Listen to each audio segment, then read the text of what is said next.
हैं, वो मुझे लेने आ गए और जैसे मुझे गले से लगा लिया और जब उनके पास जाके मैं बैठा तो उन्हें मुझे गोदी में बिठा ला और गले से लगा के बोला कि कहाँ फिर रहा है तू, तेरा समय आ गया है मुनि बनने का, तू भव्य जी। उस समय भूत बली जी मेरे साथ थे, मुझे लगा ये क्या कह रहे हैं मेरे साथ, क्या कह रहे हैं, और मुझसे हाथ पकड़ा और मुझे ले गए। एक गांव था, उस गांव का नाम भूल रहा हूँ थोड़ा सा मैं, वहाँ ले जाके मुझे तख्त पे बिठा दिया भूत बली को मुझे, और वहाँ उन्होंने मेरी दीक्षा सिर्फ एक छोटी सी डमडमरी से बजा करके बहुत प्यार से दीक्षा दी मुझे विमल सागर जी महाराज। मैंने वो प्यार जिंदगी में नहीं पाया, ना मेरे माँ ना पिता ने दिया। जैसे गले में लगाया तो ऐसा लगा कि परमात्मा के साथ मिल रहा हूँ,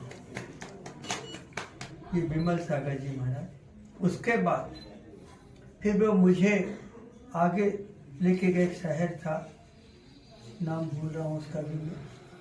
वहाँ पहुँचा तो मैं खड़े होकर के साधना कर रहा था अपनी।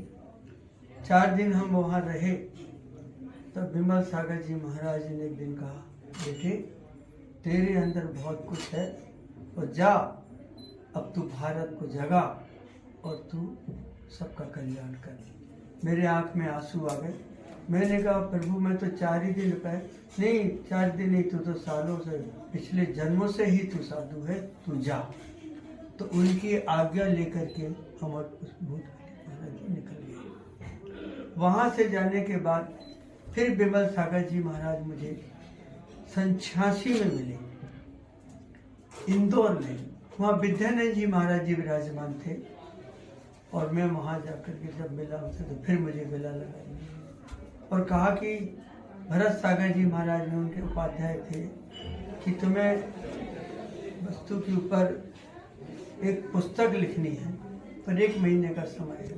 उन्हें मेरी परीक्षा भी ले ली और मैंने उनको 150 पेज की पुस्तक लिख दी। दे के उन्हें कई महीनों तक उसका स्वाध्याय कराया। विमल सागर जी महाराज का हमेशा मेरे पास पत्र आते थे, बहुत अच्छे लिखते थे, लेकिन वो पत्र किसी ने मेरी बस्ते से चुरा लिए।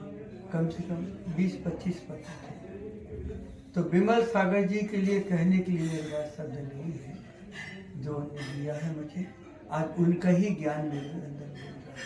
अब मैं चलता हूँ समिति सागर जी।